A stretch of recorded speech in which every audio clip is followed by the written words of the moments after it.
How's it going, guys? My name is Jerry with Aesthetic Auto Detailing, and today we're going to talk about how to find a detailer that fits your best needs. So Jerry, what's the first thing a potential customer should keep in mind when looking for a detailer?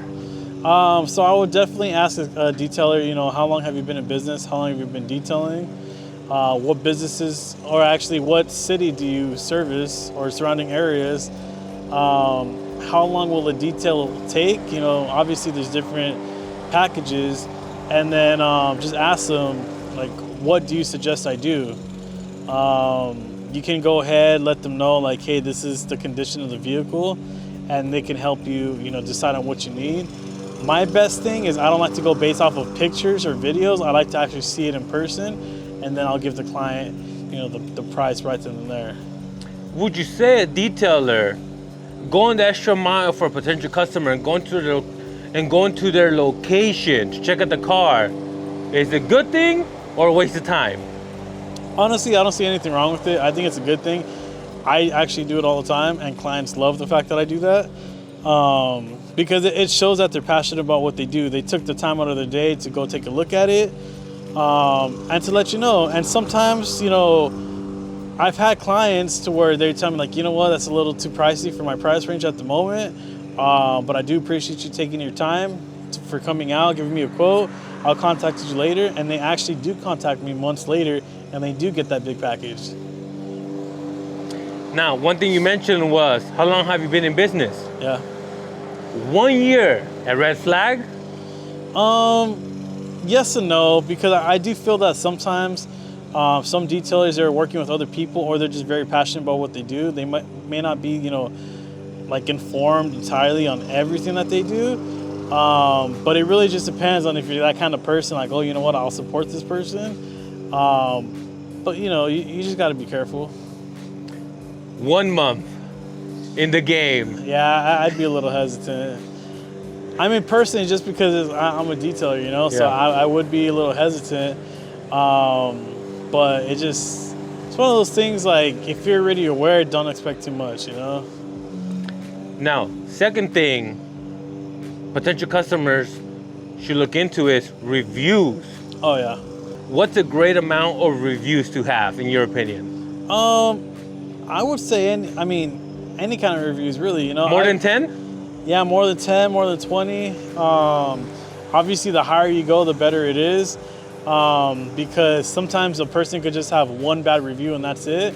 And that's going to tarnish, their name, their business.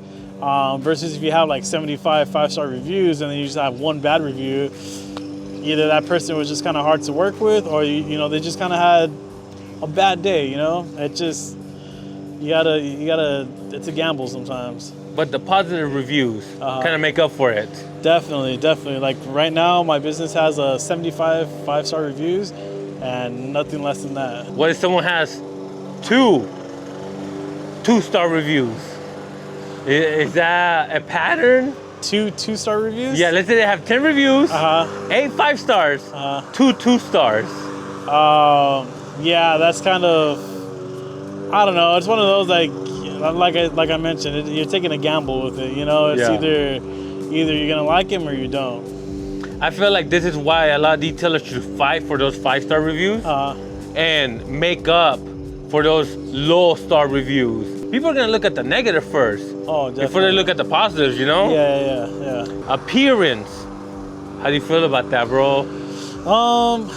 So appearance just play a big role, It depends on, what they pull up in. They're gonna pull up in like a sedan or like a beat up truck, whatever. I did the same thing. I started off in a sedan because it was something that, I was able to afford, and I wanted to start off with something small. I don't want to put, all my money into something and let's just say I didn't like it. Then I worked my way up to my work truck, which, wasn't like the best cosmetically, but it got the job done.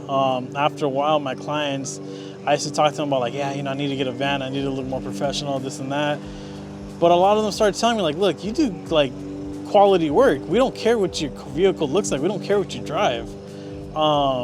So that's a big thing too. I know plenty, I'm sure there's plenty of detailers where they're whipping like an old truck or whatever, but they're passionate about what they do. They take their time, and their clients are happy with it. But I know for a fact, appearance does have a lot to do with it. Like myself, for example, I'm trying to lose weight. I want to lose weight to look more presentable. Just look the part, really. Now, for a potential customer, if a detailer has a super nice van, great setup, graphics, looks professional, is that a guarantee that they're gonna get top-notch detailing service? You know what? I would say no. And the reason why is because it's kind of like, I would think of it as, the kid, his parents has all the money, he was able to get all the nice shoes and all the nice, whatever, to play basketball or whatever. But he's not even that good, Like, you could look the part, but, providing the results is another thing in itself. Hey, but let me know, guys, what's your opinion on this? I know it's a little controversial, but let us know down in the comments below. Now, the last thing a potential customer should keep an eye out is pricing. Yeah. You have those people charging super low, mid, and above average. What do you think a price says about a detailer, in your opinion? Yeah, so pricing does have a little bit to do with it also. I do feel that sometimes, you're gonna experience or come across a detailer that his prices or their prices are, really up there. It's not always gonna guarantee that their work's the best. For example, you go to a fancy meal, a fancy dinner, and they give you like a small portion, the food's not even that good. You're paying for the environment, you're paying for the environment, you're paying for like all the fancy look and everything, but how was the experience really? Did you like the food? Did you like their service? What about those $30 quote unquote details / washes? Yeah. Well, I got something to say about that because I kind of started off like that. They're good for quick washes. Me, when I was at that prices, I wasn't doing quick washes. I was still trying to be very detailed. I just wasn't confident in my pricing. When you come across a lot of guys that are charging as low as they are, sometimes they're good for just a quick wash and that's it. So when you're coming across something like that, don't expect the extravagant, detailed detail, because half the time, it's true what they say, you get what you pay for. What should they expect from a detailer on educating them? For example, what's the difference between a wash and a detail? What other services do they recommend? What's your thoughts on that? Yeah, so definitely, not only should the detailer explain to you, because I learned with experience over time, but I feel like you should ask also, what's the difference between a basic wash and a detailed wash? Because some detailers, they're gonna have their most basic wash, or their most basic package, and then obviously the higher you get with the price, the more detailed it's going to be. So for example, I have some clients where they see my signature wash, my sedan, starts at $100 based on condition and size of the vehicle. Sometimes they think, okay, I'm paying $100, I should be getting like a buff and wax and engine bay cleaning, shampoo, stuff like that. But what they don't understand is detailing is not a necessity. They're paying for the convenience. They're paying for the products that we're using, the time, the skills that we've acquired over the years. So detailing is a luxury, really. So definitely ask what's the difference between their basic package and then a detail.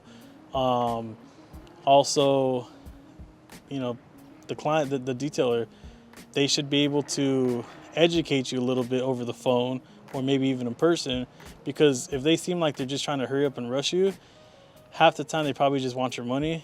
And that's something I try to stay away from doing with my clients. When I'm on the phone with my clients, I really try to take my time and I try to answer all the questions that they have, because I don't want there to be any confusion. That way when I get there, I perform my job, and I finish, it's not like, oh, I thought you were gonna do this, I thought you were gonna do that. Because in the beginning, I did experience things like that. And it was just because of lack of communication, or people were just assuming that they were gonna get certain things. Now, Jerry, what about those detailers that are always trying to upsell you or pitch their most expensive package? Like somebody might call and say, hey, I just need a basic wash or a simple this and that. And they're like, well, I think you need a full detail with a ceramic coating, one-step correction. You should take, they kind of coming off as like a car salesman, they want to sell. How do you think a potential customer should handle somebody like that? So from the client's perspective, they don't really want that, But at the end of the day, we are a business. We're supposed to stay profitable. We're supposed to make as much money as we can. But that's not the approach I like to take. If I'm doing a signature wash, which is one of my most basic packages, if I'm washing the vehicle and I feel that it's really rough, it could use a clay bar, or if it's really oxidized, it could use like a buff or paint enhancement, whatever the job is. I let them know, hey, I see this, I could take care of that for you, or I understand if you don't want to, just letting you know, that's something that I noticed. And I always tell them, the word I always use is don't feel obligated, but this is what I suggest. Because to me, it shows that I'm passionate about what I'm doing. Because that's honestly how I feel. I'm passionate about what I do. And when I work on my clients' vehicles, I work on theirs like I'm working on my own. So I want it to be like I'm bringing their vehicle to the best ability that I can. So I never go to like my highest, package or whatever. It's just more so like, hey, this is what I see. But sometimes I do come across vehicles that are just, they're messed up, they're wrecked. And I tell them like, look, if you want a package that'll do the interior and exterior, it's gonna be very detailed, this and that, I suggest a full detail. Or we do this. And you know what? Sometimes they bite and they're just like, you know what? Yeah, let's just do it. I'm already spending some money. Let's just get it done. I don't have to worry about it for a little bit. So upselling is important as a business, as a detailer. But yeah, you never want to come off like too pushy or, like a car salesman, because half the time you're going to lose the client. Try to come off more, passionate about it. And if you're not passionate about it, then honestly, you're probably in the wrong, job. Should a potential customer shop around, get referrals from people they know, or book on the first guy who gives them a great price? Nah, so I would personally say either shop around and take referrals, because referrals are, somebody that was happy with their work already. Shop around. You could shop around, either you could go based off of, somebody that has the best reviews or the best price, but the best price doesn't always equal the best work. And if you go based off somebody that has the best price off top, that's the gamble itself. A lot of my clients are either referrals, they're based off of reviews, or they saw me on Google, YouTube, Instagram, and now with the van, driving. So, that goes to show also, you gotta work on marketing. All right, guys, so those are some tips. If you guys have any, questions, or you guys are looking for a detailer in the LA, IE area, I'm located in West Covina, San Gabriel Valley. Feel free to contact me. I'd be more than happy to help you out. And don't forget to like, comment, subscribe, and stay blessed.